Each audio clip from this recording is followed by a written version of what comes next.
Всім вітання! Мене звати Гонцо Олена і я розповідаю про кіно та костюми в кіно. Але перш ніж ми почнемо, я хочу нагадати вам не забувати ставити вподобайки та підписуватися, адже це безпосередньо впливає на те, яка кількість людей побачить моє відео, і тим самим ми з вами зможемо популяризувати україномовний контент на Ютубі. А сьогодні ми розглянемо костюми із серіалів «Молодий папа» 2016 року та «Новий папа» 2020 року Паоло Соррентіно. Хоча багато хто з нас, і я в тому числі, вважає, що це один і той самий серіал, адже тут одні й ті самі герої, той самий сюжет і навіть основний склад знімальної групи той самий. Але режисер все ж таки розмежовує ці проекти. До речі, роботи Паоло Соррентіно ви також можете знати, такі, наприклад, як «Де б ти не був» 2011 року, «Велика краса» 2013 року, «Лоро» 2018 року, «Рука Бога» 2021 року та «Партенопа» 2024 року. Сьогодні мені цікаво дослідити основні моменти щодо створення костюмів, які торкаються головних трендів у папському вбранні. А у заключній частині цього епізоду ми роздивимося вбрання кількох осіб, які займали папський престол через роботи Філіппо Сорчинеллі, талановитого італійського кравця, який вже 25 років працює над літургійним одягом, у тому числі і для римських пап. Над костюмами до молодого папи та нового папи працювали Карло Поджолі.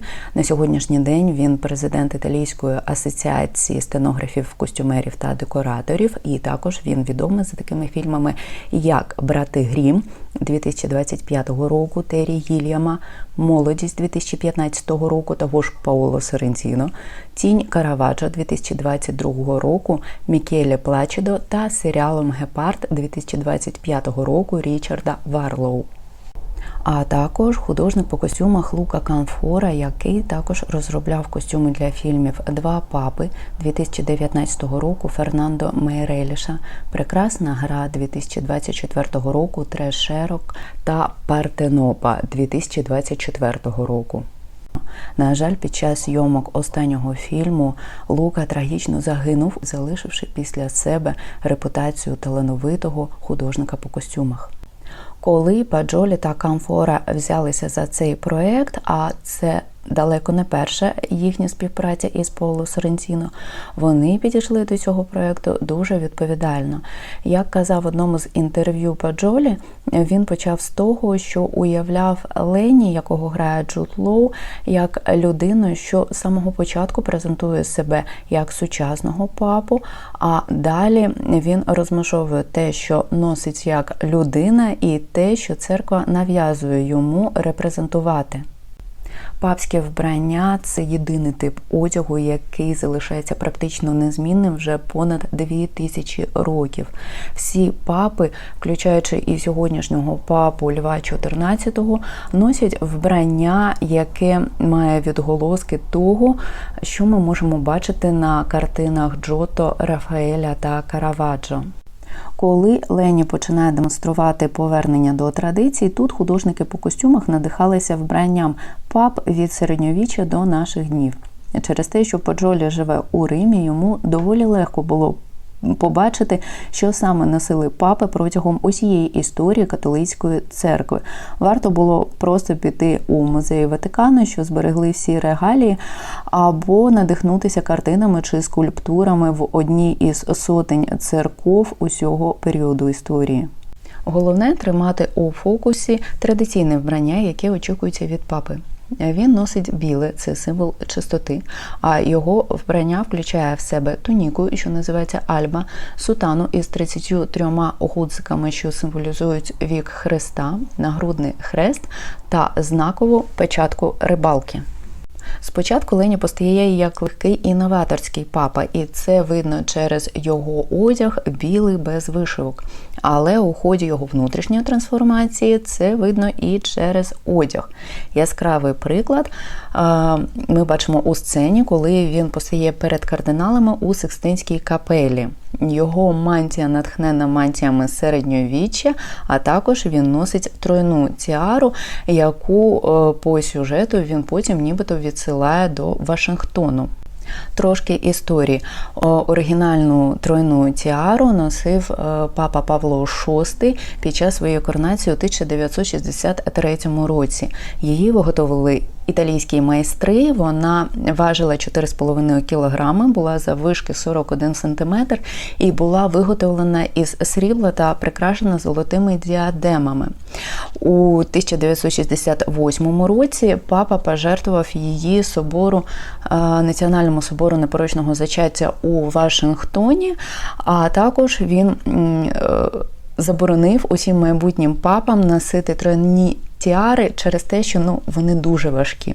І хоча копія цієї тіари, що була виготовлена для фільму, була зроблена з легших матеріалів, тим не менш вона була доволі важкою. Але Джуд Лоу ніколи не скаржився на це. Усі кардинальські хрести, персні та ланцюжки, як для головних героїв, так і для масовки, були спеціально зроблені ювелірною компанією Jewel House у Римі. Вони також розробляли цю тройну тіару, а також брошки та взагалі всі прикраси, які носить Пій XIII.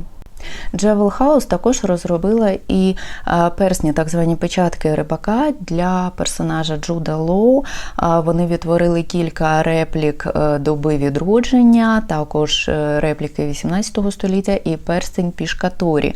Треба відзначити, що зараз папи загалом носять одну печатку рибака, але раніше, більш ранішній період, папи могли мати кілька перснів. Завдяки великому бюджету художники по костюмах змогли реконструювати та відтворити всі коштовності та прикраси, які тільки забажали.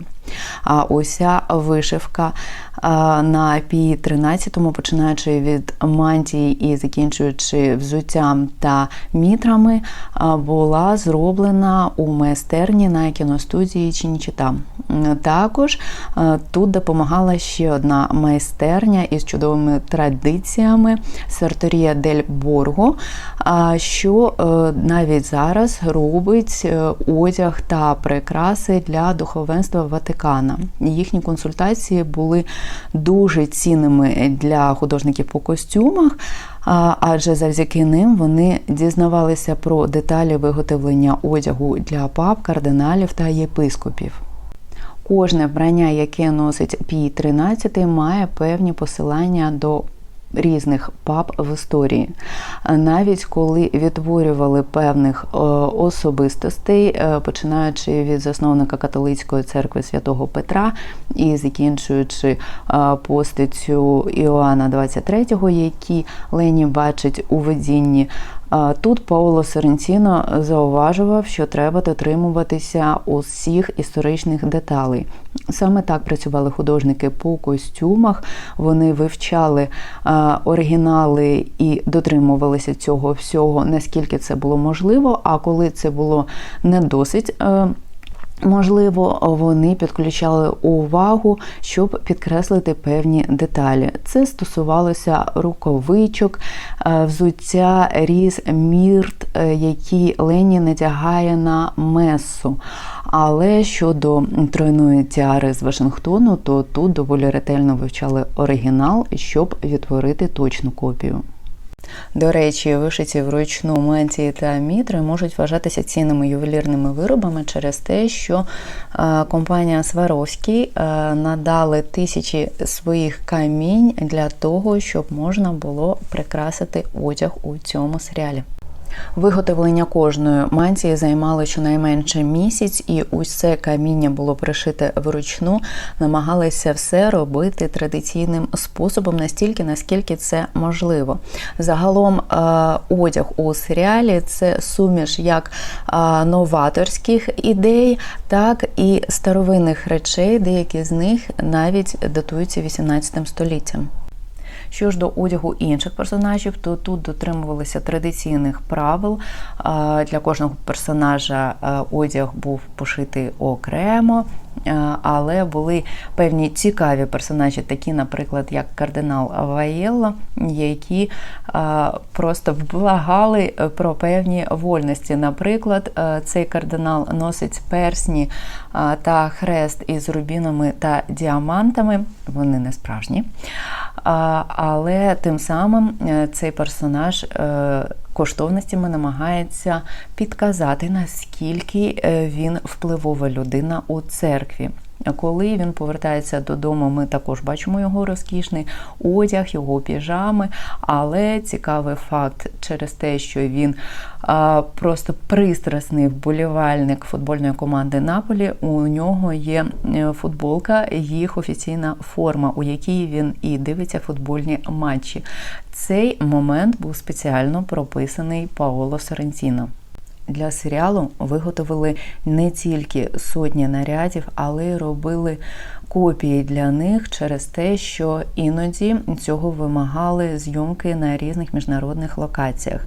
Наприклад, коли знімали сцени у Південній Африці, за правилами у всіх кардиналів мають бути білі ряси. І їх виготовляли копіями не тільки через спеку, але й через те, що постійно підіймався пил з землі.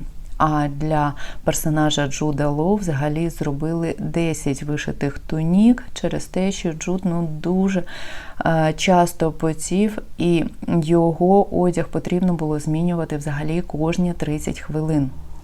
Знову я не можу не втиснути 5 копійок з історії, а саме під час понтифікату Бенедикта XVI було повернено кілька елементів щодо папського вбрання. Зокрема, це моцетта, це така коротка накидка із капюшоном, і вже відомі червоні туфлі.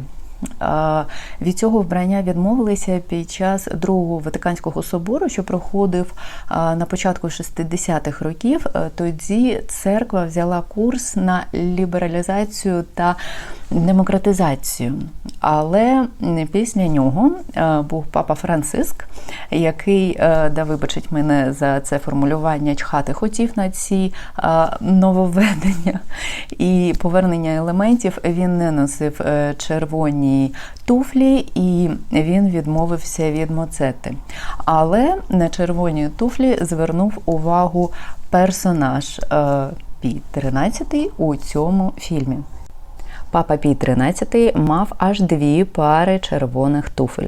Першу пару ми бачимо, коли папа виголошує промову у Сикстинській капеллі. Паджолі розповідав, що він шукав натхнення у взутті пап, що експонується у музеях у Ватикані. Справа в тому, що він хотів розробити власний дизайн, але тримав у голові той момент, що туфлі будуть показані ще й крупним планом. Тканина, що використовувалася для цієї пари, був червоний венеціанський оксамит, що був розшитий вручну у майстерні кіностудії Чінічіта. Потім цю тканину відправили до компанії Помпей. Це найбільша компанія у світі, що займається виключно виготовленням взуття для кіно, театру та телебачення. Загалом на це взуття, на виготовлення цього взуття пішло 3 тижні. Воно оздоблено вишивкою, золотою ниткою та сріблом, а також прикрашено кристалами Сваровські. Другу пару червоних туфель зробив Крістіан Лабутен. Він для цього використовував відбірну червону шкіру, туфлі були надзвичайно м'якими, а, як ви знаєте, особливість взуття від Лабутен ще й яскрава червона підошва. Але Паджолі нагадував, що це не розкіш, а червоні туфлі символізують кров Христа. До речі, представники Бенедикта, якого ми згадували трошки раніше, також нагадували пресі, що це не розкіш. Коли його почали цькувати за червоні туфлі, і деякі навіть думали, що вони від Прадо. Ні, це не Прадо, але взуттяр був не менш високого класу. Тим не менш, навіть Бенедикт не зробив ці туфлі колись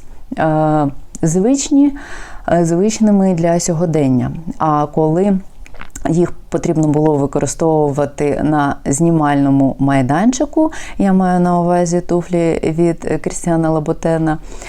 Художник по костюмах жартував, що зараз ми надягнемо Феррарі.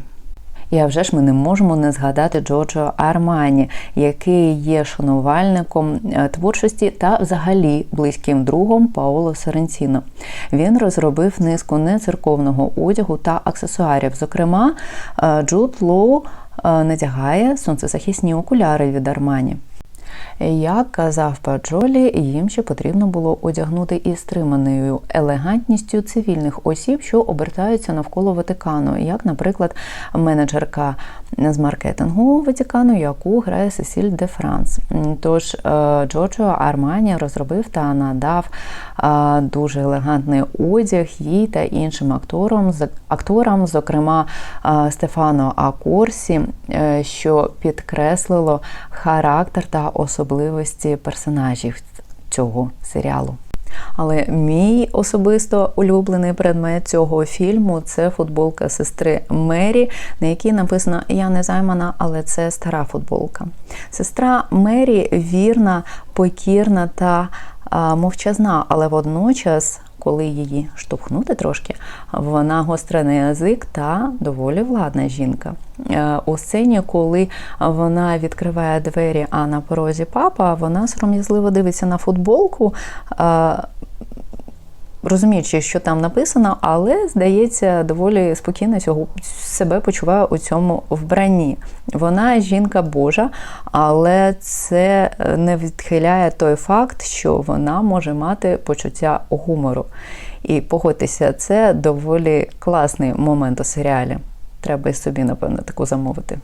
Серіал «Новий папа», що є прямим продовженням серіалу «Молодий папа», але, нагадаю, не є другим сезоном цього серіалу, вводить на арену нових гравців.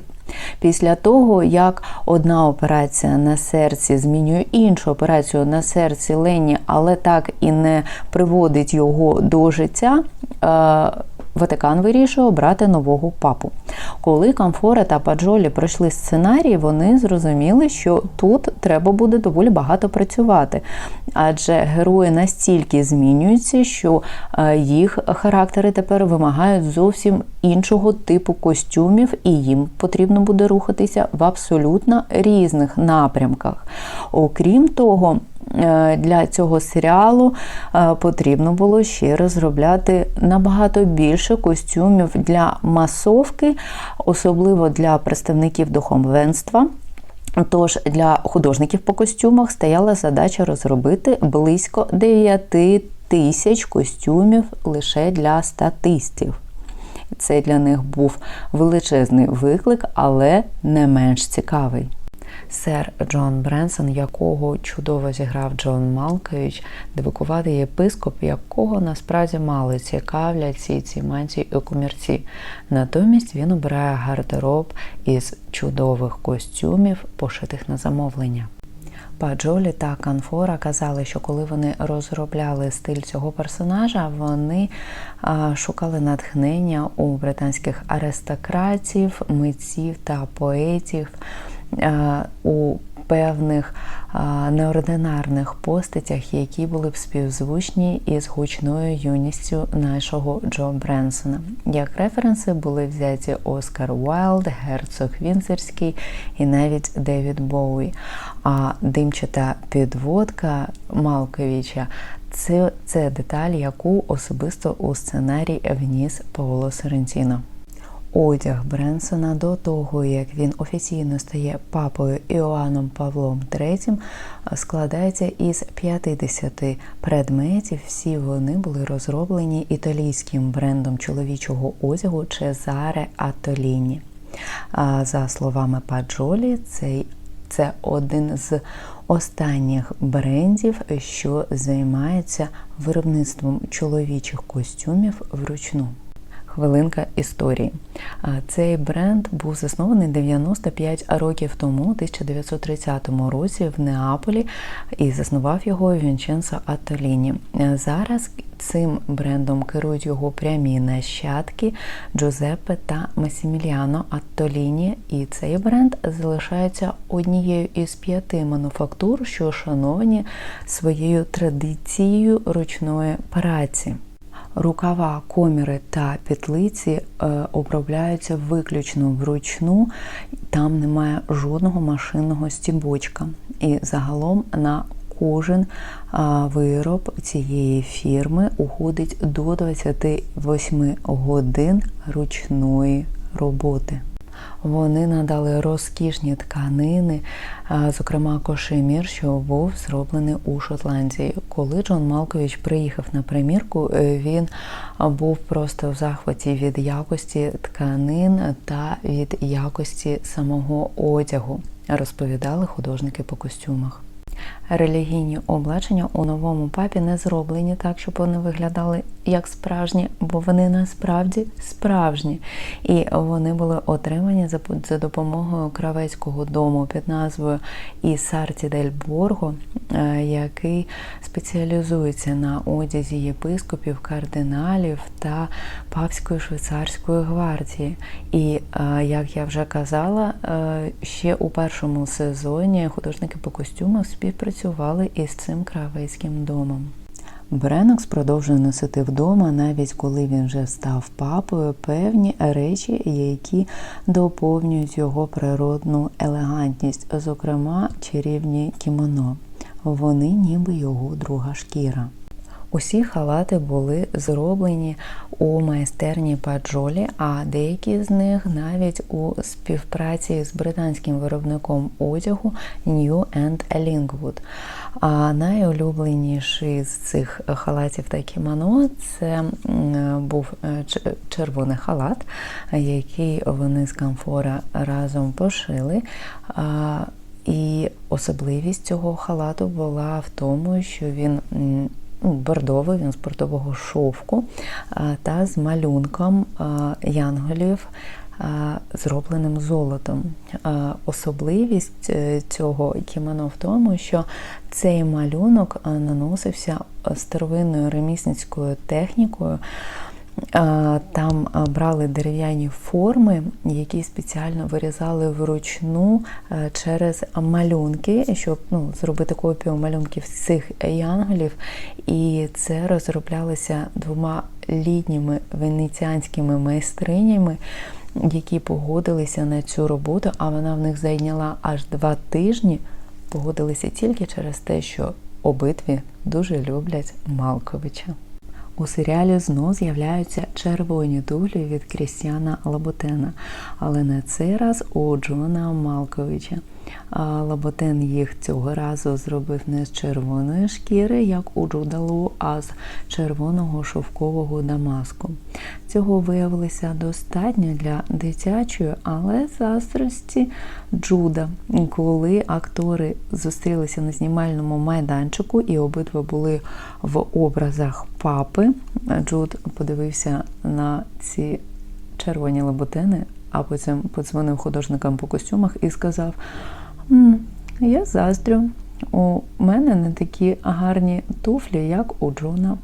Білий спортивний костюм Лені був невід'ємною частиною гардеробу його у першому сезоні, так і тут він з'являється, коли наш герой виходить із коми і починає прогулюватися Ватиканом. З одного боку, це доволі простий двочастинний ансамбль, а з іншого боку, це доволі сексуальна історія. Але знайти простий білий костюм виявилося складно, його не знайшли в універмазі. Ідея була в тому, щоб він був доволі простий, легкий, елегантний, як любить Лені, але це ж Лені, тому його спортивний костюм має бути із справжнього дорогого кашеміру. І тому цей костюм був розроблений італійським брендом одягу La Perla. Коли Лені виписують із лікарні, він живе наче під прикриттям у свого лікаря і вперше як цивільна особа. І тому вперше ми його бачимо в одязі, що не є церковним і не є тільки білим костюмом. Він позичає речі у лікаря, але ці речі виглядають на ньому дуже елегантно. Цей трикотаж дуже йому пасує.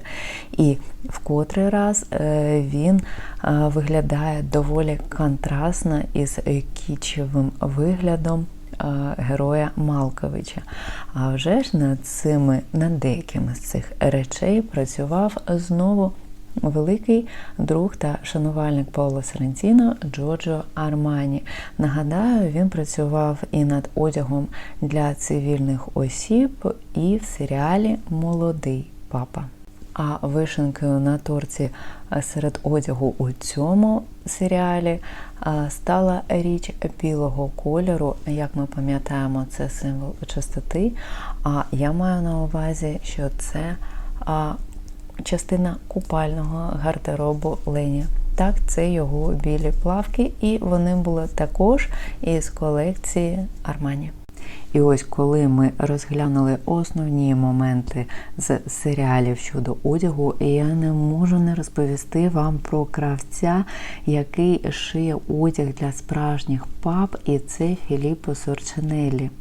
Свій перший одяг, прям такий папський одяг, він створив для покійного папи Франциска у 2013 році. Тоді Сорчинеллі надихнувся своїм нещодавним візитом до Ватикану і потім створив кремове золоте облачення для Франциска, для його першої меси як понтифіка.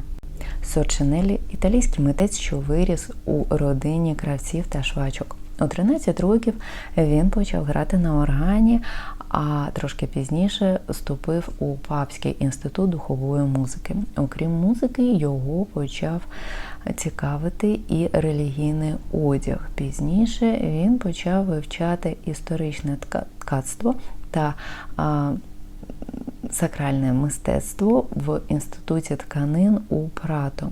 А у 2018 році Єпархіальний музей Мілана провів ретроспективу його робіт. У 2001 році, коли Сорчинеллі було 23 роки, йому зателефонував його друг, який мав зробити освячення у священники, і Сорчинеллі запропонував йому пошити ризу. Хоча він не мав спеціальної підготовки, але вважав, що він має це зробити. А через 2 роки у дизайні його облачення, його мантії, з'явився на телебаченні архієпископ Генуя, чим зробив цього хлопця доволі популярним. Якраз після цього і він почав отримувати дуже багато замовлень. А вже у 2007 році він зробив своє вперше вбрання для Бенедикта XVI. І як ми вже знаємо з цього епізоду, того ще модника. Загалом для Бенедикта XVI він розробив близько 50 дорогих та шикарних, а також доволі стилізованих мантій, що по стилю дуже відрізнялися від одягу його наступника. Як казав сам Соррентіно, йому важливо відштовхуватися від внутрішнього настрою понтифіка і намагатися відобразити це у одязі. Усі деталі він завжди узгоджує та узгоджував із Офісом Ватикану, а не безпосередньо із папою. Там так це працює. Але, тим не менш, у нього були особисті зустрічі із Франциском, і з Бенедиктом, але про них він не розповідає тільки, що він їх зберігає у своєму серці. А коли призначили нового папу, Льва XIV, наступного дня Філіппо був вже в аеропорту Мадриду та летів у Рим, тому що для нього новий папа – це нова робота. Дизайни Сорчинеллі доволі яскраво виділяються у літургійному світі одягу завдяки його акцентам на середньовіччі. Він доволі сурово і скептично використовує саме італійський шовк, італійську вовну, і він проти чрезмірної модернізації. А також, окрім одягу, його ательє виробляє і мітри, це головні убори єпископів. А також на протязі 25 років він висловлює своє бачення того, що він робить, і він каже, що ми дуже поважаємо церкву як нашого головного клієнта, і ми розуміємо, що ми робимо не театральні костюми. Окрім літургійного вбрання, Філіппо Сочинеллі з 2013 року ще й випускає аромати і володіє своїм парфюмерним домом під назвою Онум. Його перший аромат під назвою, абревіатурою Loves був доволі пряним, таким дубовим і нагадував, як зазначалося в описі, темну молитовню. Він був аналогом того першого аромату, який він використовував, щоб оприскувати вбрання, яке він доставляв папам. Він це робив саме перед доставкою. У нього є різні линійки, є така церковна, у ній є нотки ладану, є більш ігриві та сексуальні, наприклад, із шкіряними та цитрусовими нотками. І взагалі він не бачив в цьому нічого нелогічного, адже, як він зазначає, аромат іде із ритуалу, із літургії, і навіть у Біблії доволі багато нагадувань про важливість аромату. До речі, 29 червня, у День пам'яті святих апостолів Петра і Павла, Сочинеллі представив свій парфюм Tues Petrus. На фотографії ви можете бачити цей парфюм, і ви можете бачити статую Петра, яку одягають доволі яскраво у це свято, і судячи з тканин, це, мабуть, і там дизайн Сочинеллі. Я не знайшла інформацію про те, чи дійсно він одягав цього року статую Петра, але судячи по тканині, мені здається, що це одна і та сама. І судячи по сторіс Філіппо, а в нього було дуже багато сторіс і цієї статуї, і самого аромату. До речі, аромат цей можна замовити тільки у нього на сайті. Зараз він малодоступен, але якщо вам цікаво, ви можете побачити у певних нишових магазинах, пошукати. Я навіть у Києві бачила у кількох точках є аромати, представлені його парфумерним будинком. На сьогодні Сочинеллі одягає вже третього папу. Він доволі ефектно виглядає сам, активно веде соціальну мережу Instagram. Йому 50, чи здається, 51 рік, він високий, красивий, він татуйований гей і активно розповідає про це у своїх доволі частих інтерв'ю. І він дуже мені сподобалося, як відповів на питання, чи марнотратство є гріхом. Він сказав, що ми не повинні бути настільки грубими, щоб плутати його із необхідним пошуком краси. У цьому випуску я не згадала, а маю ще згадати легендарне ательє церковного одягу Гамареллі, яке знаходиться у Римі. Воно було офіційним постачальником одягу для пап із 1798 року. І вони трималися так доволі довго, до 1962 року, коли вирішили модернізувати церкву та, звісно, і одяг для пап та для всіх інших представників духовенства. На сьогоднішній день взагалі по Європі є 40 ательє, що роблять замовлення для представників католицької церкви. Цьому ательє через модернізацію та лібералізацію почали трошки відтісняти замовлення, а також це ательє перестало бути офіційним після, знову ж таки, погляду в інший бік нашого Бенедикта XVI. І тут він зробив свій внесок у літургійну моду. Взагалі доволі цікава історія, що якщо ви у Римі, але не знаєте, що подарувати, наприклад, коханому чоловіку, чому б не подарувати йому дійсно носки? Але носки, які носить, наприклад, папа чи кардинал. А саме такі носки ви можете придбати в цьому ательє, в ательє Гамарелі, яке відкрите і для всіх гостей, кому це цікаво. До речі, як я бачила в одному з рілсів, носки, які носить папа у цьому ательє, коштують 15 євро. Доволі, мені здається, бажаний подарунок для коханої людини, але тим не менш.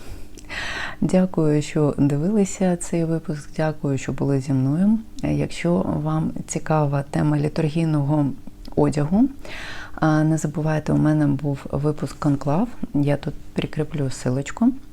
А якщо вам взагалі цікаво розглядати тему історію костюмів в кіно, залишайтеся, будь ласка, підписуйтеся, будь ласка. А я наступного тижня знов зроблю щось цікавеньке. Дякую, пока!